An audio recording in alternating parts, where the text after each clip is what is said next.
బ్రతికున్న మనుషులను కాగితాలపై చంపేసి నకిలీ పత్రాలు సృష్టించి కోట్లాది రూపాయలు విలువ చేసే 3 ఫ్లాట్లను కొల్లగొట్టారన్నటువంటి ఫిర్యాదు మేరకు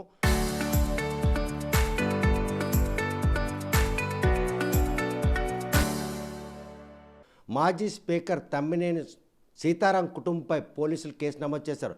ఈ కేసులో సీతారాం భార్య వాణితో పాటు కొడుకు నాని వీరికి సహకరించినటువంటి మరో 11 మందిని కూడా ఈ కేసులో ఇన్వాల్వ్ చేశారు. కాకపోతే ఇప్పటివరకు 8 మందిని అరెస్ట్ చేసినటువంటి పోలీసులు వారి బాధితులు ఎవరైనా గనక ఉంటే నిర్భయంగా వచ్చి తనకు ఫిర్యాదు ఇవ్వాలని చెప్పి జిల్లా ఎస్పీ పిలుపునిచ్చిన నేపథ్యంలో మాజీ స్పీకర్ తమ్మినేని సీతారాం బాధితులు ఒక్కరొక్కరుగా బయటకు వస్తున్నారు. అందులో భాగంగానే ఆమ్దాల వలసకు చెందినటువంటి ఒక కుటుంబం ఆ సీతారాం భార్య చేసినటువంటి అన్యాయంపై ఈరోజు ఎస్పీ కలిసి ఫిర్యాదు చేశారు. అసలు ఆ కుటుంబం ఎటువంటి అన్యాయం గురైంది, ఈ విషయంలో మాజీ స్పీకర్ తమ్మినేని సీతారాం కుటుంబ సభ్యులకు ఏ మేరకు ప్రమేయం ఉందనే విషయం బాధితులను అడిగి తెలుసుకుందాం. చూస్తే కనుక అసలు మీది ఏ ఊరు, ఎక్కడి నుండి వచ్చారు, ఆ కుటుంబానికి మీకు అసలు ఏం సంబంధం, ఈరోజు స్పీకర్ తమ్మినేని సీతారాంతో పాటు వాళ్ళ మీద జిల్లా ఎస్పీని కలిసి ఫిర్యాదు చేయడానికి కారణం ఏంటి? మాది ఆమ్దార్ వలస అండి. ఇప్పుడు మేము బెంగళూరులో సెటిల్ అయ్యాము. మాకు యాక్చువల్గా మా హస్బెండ్తో 3 అన్నదమ్ములు. మా బావగారు దగ్గర మా అత్తగారు ఉంటున్నారు. ఆవిడకి వాళ్ళ పెద్దవాళ్ళు ఒక వీలునామా రాసి ఉంది. దాన్ని క్యాన్సిల్ చేసుకుని మా మామగారికి రాశారు వాళ్ళు, ఆ పెద్దవాళ్ళు. మా మామగారికి దఖలుపడిన వీలునామాతో మా ఇద్దరు పిల్లలకి మా మామగారిని లాస్ట్ చివరి కాలం వరకు నేనే సేవ చేశాను కాబట్టి, నాకు హస్బెండ్ లేరు కాబట్టి అతను ప్రేమతో దీనికి మరి చూసిన వాళ్ళు లేరని మా పిల్లలకి వీలునామా రాశారు ఆస్తులు. అందులో ఇప్పుడు మాకు లక్ష్మీనగర్ వీధిలోన 18x200 పొడవు గల ఒక సైట్ని మాకు వాళ్ళు మా ఇద్దరు పిల్లల పైన రిజిస్టర్ చేసి ఉంచారు. మీకు దఖలు చేసిన సైట్గా ఉండేదే ఆవాస్ యోగి ఇల్లులా ఉండేది? అది ఇల్లులాగే ఉండేది.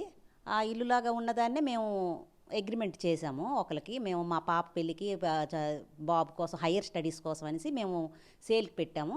మా ఆమ్దాల వలసలో ఒక 4 మన శ్యామ్ అని, గొడ్ల బాబు అని, బాల, తర్వాత ఉన్న రమేష్, ఈ 4 మేము తీసుకుంటామని చెప్పి 1,90,00,000కి అగ్రిమెంటు చేయించుకున్నారు వాళ్ళు చేయించుకోవడం తెలిసి మా అత్తగారు మా బావగారు సపోర్ట్తో మా అత్తగారు ఎలాగైనా దీన్ని దానికి దక్కకూడదు, మనము దక్కించుకోవాలనే ఉద్దేశంతో ఫేక్ రిజిస్ట్రేషను, ఓల్డ్ వీలునామాతో ఫేక్ రిజిస్ట్రేషను అక్కడ బోటు కుమార్ అనే వ్యక్తికి ఫేక్ రిజిస్ట్రేషన్ చేశారు.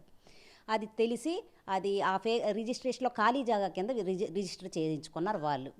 దాన్ని తెలిసి శ్యామ్ గారికి వాణమ్మ ఫోన్ చేసి, మీరు అక్కడికి రానివ్వకుంటున్నారు, ఆవిడ ఉద్యోగం పోతుంది, అప్పుడున్న ఎంఆర్ఓ అరుణ గారు అనుకుంటాను, ఆవిడ జాబ్ పోద్ది, నువ్వు సుధారానికి చెప్పి ఎలాగైనా అది ఖాళీ జాగా కింద నువ్వు చేయించాలి అని శ్యామ్కి చెప్తే, మరి పవర్లో ఉన్నారు తప్పదు సుధా, ఇలాగ మనం అది క్లీన్ చేయించాలని వీళ్ళు వదిలేశారు. మరి వాళ్ళతో మాట కొట్టలేక వాళ్ళు క్లీన్ జాగా చేశారు.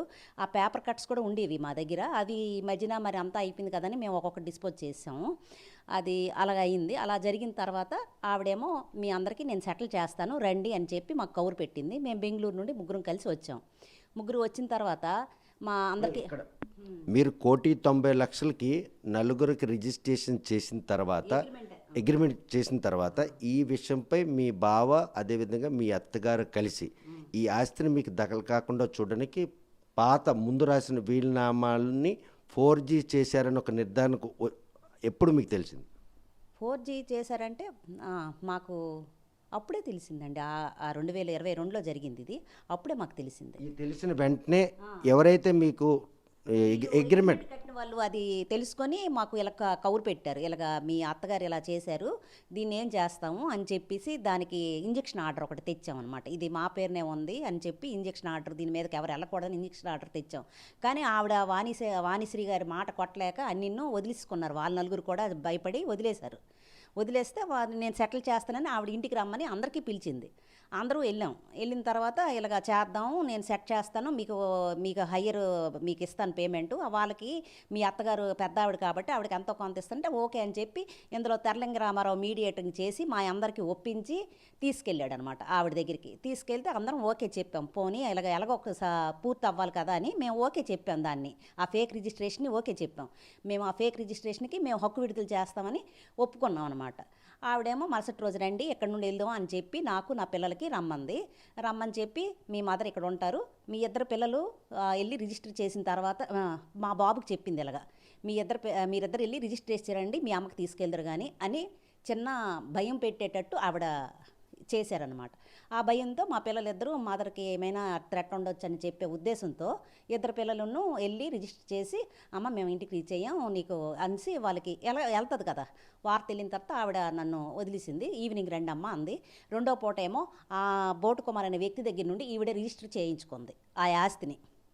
రిజిస్టర్ చేయించుకొని నాకిక నా టైం లేదని, నా కొడుకు పెళ్ళని రకరకాలుగా మాకు 6 మాసాల పాటు తిప్పి అలాగా ఇది చేస్తే నేను అది తట్టుకోలేక నేను జగన్ గారి పిఏ మా ఫ్రెండ్ ద్వారా తెలిసిన అతను నాగేశ్వరరావు అనే అసలు పిఏ ఉన్నారనమాట. ఆ నాగేశ్వరరావు గారికి ఫోన్ చేశాను, నేనే చేశాను. చేస్తే ఆవిడేమో ఇలాగా తెలిసింది ఆవిడకి, నాగేశ్వరరావు గారికి ఫోన్ చేశానని తెలిసి ఆవిడేమో నాగేశ్వరరావు గారికి నువ్వు చేయిస్తావా, జగన్ పిఏతో చేయిస్తావా, నీకు అంత గట్స్ ఉన్నాయా, నువ్వెవరితో చెప్పుకుంటా వెళ్ళు, జగన్ గడి బొచ్చి పట్టుకే రమ్మను, వాడికి నేను ఎంత ఇవ్వాలో అప్పుడు వేస్తాను, నేను నువ్వు మళ్ళీ రేపు కానీ ఈ ఏరియాలో కనిపించావంటే షూట్ చేసి పారేస్తానని చెప్పింది. ఇదంతా కూడాను సబ్ రిజిస్టర్ ఆఫీసులో ఇద్దరు పిల్లలు సంతకం పెట్టి తిరిగి ఇంటికి చేరినంత వరకు తల్లిగా ఆమె నిర్బంధంలోనే ఉన్నారా? నిర్బంధంలోనే ఉన్నట్టే, నిర్బంధంలో ఉన్నారనే పిల్లలు వెళ్ళారు సంతకం పెట్టడానికి. ఆవిడ మాట తీరు చూసి వాళ్ళు భయపడిపోయి మనం పెట్టకపోతే జరగదు, మనం ఒకవేళ ఏదో వెళ్ళిపోదామా అనుకున్నా అమ్మ అక్కడ ఉందనే ఉద్దేశంతో మా పిల్లలు పెట్టారు. ఆ భయం ఉంది, ఇస్తుందనే నమ్మకం ఉంది, రెండిటితోటి పెట్టారు. ఈ ఎపిసోడ్లో మీకు సంతకంకి సంబంధం లేని పిల్లల చేత సంతకం పెట్టించడానికి తల్లిని పావుగా వాడారా? తల్లిని వాడారండి. నన్ను ఇచ్చేశారు అక్కడ, అదే హౌస్ అరెస్ట్ చేసినట్టే వాళ్ళు ఇంట్లోనే ఉంచారు. వాళ్ళకి అక్కడ ఒక షెడ్ ఉంది కదండి ఎదురుగా, సీతారాం గారి ఇంటి ఎదురుగా ఒక షెడ్ ఉంది, అందులో నాకు అక్కడ కూర్చోమన్నారు. ఏమని పిలిచారో? మీ అత్తగారు కూడా ఇందులో భాగస్వామి కావాలి, రిజిస్ట్రేషన్లో మీ ఇద్దరు పిల్లలు భాగస్వామి కావాలి. అత్తని కోడల్ని వేరు చేసి ఈ ఇద్దరు పిల్లలను కూడా సంతకాల సేకరణలో ఆమె ఎటువంటి పాత్ర పోషింది? ఆవిడ ఉద్దేశం మనకి తెలియదు.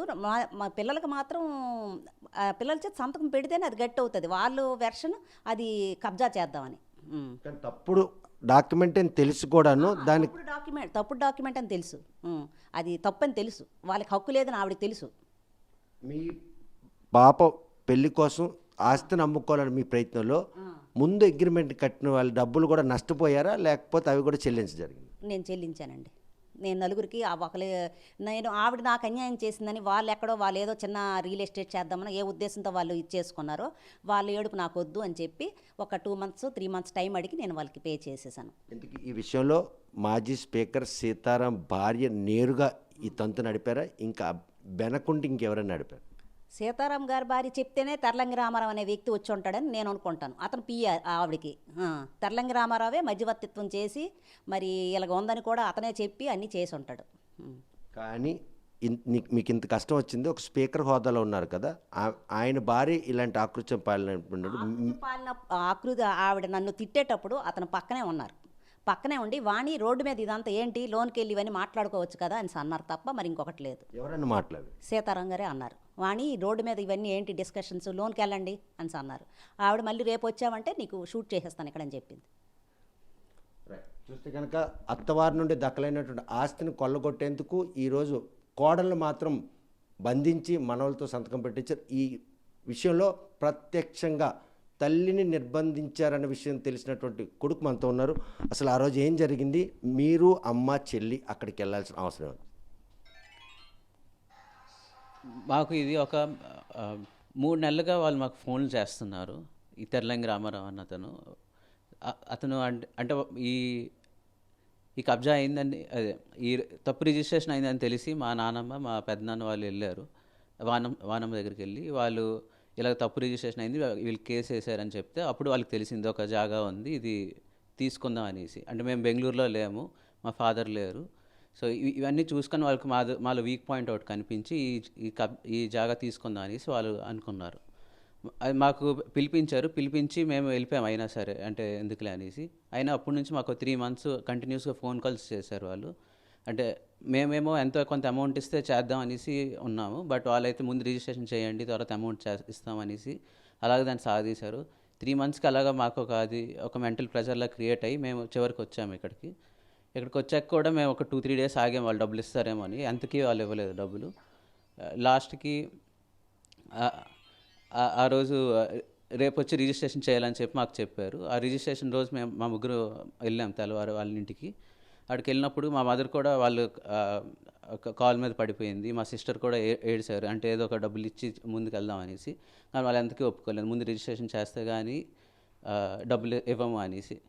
సో ఆ తర్వాత మా మదర్ని అక్కడ ఉంచేసి మాకు రిజిస్ట్రేషన్ సంతకాలు పెట్టుకొని రమ్మన్నారు. అది వాళ్ళకి అంటే ముందైన సేల్ అనేది మాకు పర్వాలేదు అని మాకు బెదిరించి, ఆ సేల్ వల్ల మాకు ప్రాబ్లం లేదని చెప్పి బెదిరించి మాకు సంతకాలు పెట్టించారు.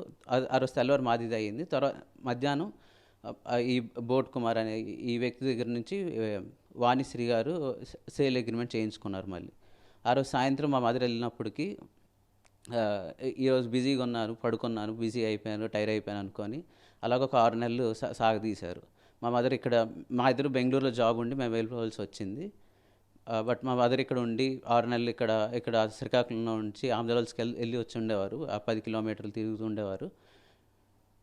ఆ టైంలో ఒకసారి వాళ్ళు 10 రోజులు కెనడా వెళ్ళారంటే అదేదో వాళ్ళకి సెలవులాగా మాకు పంపించేవారు. మా మదర్ ఆ టైంలో బెంగళూరు వచ్చి ఆ 10 రోజులు అక్కడ మాకేదో తిండి పెట్టి మళ్ళీ ఇక్కడికి వచ్చేవారు. ఆ తర్వాత ఒకసారి వాళ్ళ అబ్బాయి పెళ్ళి అన్నారు. ఆ పెళ్ళికి ఒక 2 వారాలు తిప్పించుకున్నారు. అలాగా మధ్యలో సెలవులు ఇస్తూ 6 నెలల పాటు అలాగా మా మదర్ని తిప్పించుకున్నారు. లాస్ట్కి అదే చెప్పినట్టు మా మదర్ చెప్పినట్టు జగన్ పిఏ తోటి ఫోన్ చేయిస్తే ఇలాగా జగన్కి బొచ్చు పట్టుకోరా, నాకు నేను ఎంత కాంటా అంత వేస్తాను అనేసి వాణిశ్రీ గారు అన్నారు. అంటే ఎసెట్లో ఒక సింగిల్ ఎన్పీ కూడా ఇవ్వకుండా మీ ఎసెట్ని వాళ్ళు కాజేశారా? కాజేశారు. ఇస్తారని 6 నెలలు సాగదీసి లాస్ట్కి రూపాయి కూడా ఇవ్వలేదు. చూస్తే కనుక పిల్లలిద్దరిని అంతగా భయోత్పాతానికి గురిచేసి తల్లికి ఇంత చోద్యం జరుగుతుంటే ఆమదలవలసిన ఎవరు లేరా మీ అన్యాయంగా? నాకు చాలా అంత రిలేషన్ అంతా అత్తవారు, తాతగారు, పెద్దమ్మ వాళ్ళు అందరూ ఉన్నారు. వాళ్ళంటే భయం. మాకు పెద్ద పెద్ద బిజినెస్లు ఉన్నాయి, మా బిజినెస్లకి ఎఫెక్ట్ అవుతాయి అనే ఉద్దేశంతో వాళ్ళు రిజిస్టర్ చెయ్యకునే మాట కూడా చెప్పలేకపోయారు.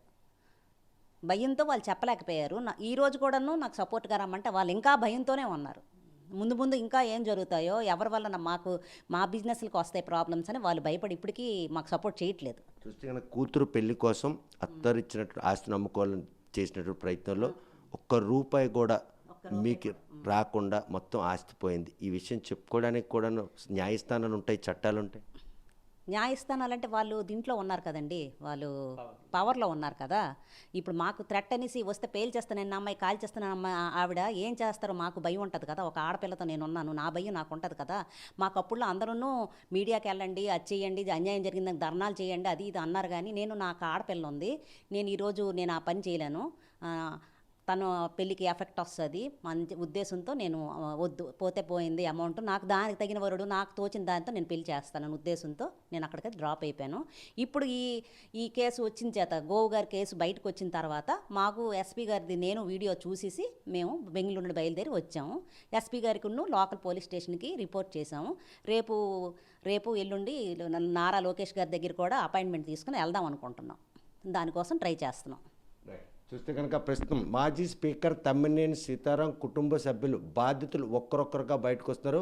ఆమదాల వలసలో ఒక ఐకాన్గా చెప్పుకున్నట్టు భోగి ఆంజనేయులు వారసులకు వచ్చినట్టు ఈ కష్టంపై ఆమదాల వలస వైశ్య సంఘం ఎవ్వరు కూడా బాసటగా నిలలేదు. ఎందుకంటే స్పీకర్ హోదాలో ఉన్న ఆయన తమ వ్యాపారాలను ఎక్కడ దెబ్బ కొడతారని భయం వాళ్ళు క్రియేట్ చేశారు. 1,90,00,000 అగ్రిమెంట్ కట్టుకొని స్థలం అమ్ముకొని కూతురిని ఘనంగా పెళ్లి చేసుకున్న తల్లి ఆస్తిని కొల్లగొట్టేందుకు అత్త బావ ఇద్దరు ప్రయత్నించారు. దీనికి మాత్రం స్పీకర్ ఆ అంశాన్ని ఒడిసిపట్టుకొని ఈరోజు ఈ వ్యవహారంలో ఒక్క రూపాయి కూడా ఇవ్వకుండా ఈ 1,90,00,000 రూపాయలు స్థలాన్ని మాత్రం ఆక్రమించుకున్నారు. ఇప్పటికే బలగ ప్రాంతంలో 3 ఫ్లాట్లను బతుకున్న మనుషులను చంపేసి నకిలీ పత్రాలు సృష్టించిన కేసులో ఆరోపణలు ఎదుర్కొంటున్నటువంటి సీతారాం కుటుంబ సభ్యులు అజ్ఞాతంలో ఉండడం, సాక్షులు ఇంకా ఇద్దరు దొరకకపోవడం, ఈ నేపథ్యంలో ఒక్కరొక్కరుగా ఎస్పీ అంటే ఆఫీస్కి బాధితులు క్యూ కట్టడం, ఈ పరిణామాలన్నీ కూడా స్పీకర్ అజ్ఞాతంకే పరిమితం అవుతారా, లేకపోతే ఈ బాధితులకి భరోసా ఇచ్చి చట్టం దృష్టిలో నిర్భయంగా బయటకు వచ్చే పరిస్థితి ఉంటుంది. ప్రస్తుతం మాత్రం ఈ కుటుంబానికి వచ్చిన ఈ కష్టంపై జిల్లా ఎస్పీ మాత్రం భరోసా ఇచ్చినప్పుడు కూడాను కూటమి ప్రభుత్వం కొలువుతీరింది కాబట్టి నారా లోకేష్ను కలవడానికి కూడా మేము సంసిద్ధంతో, ఎందుకంటే మా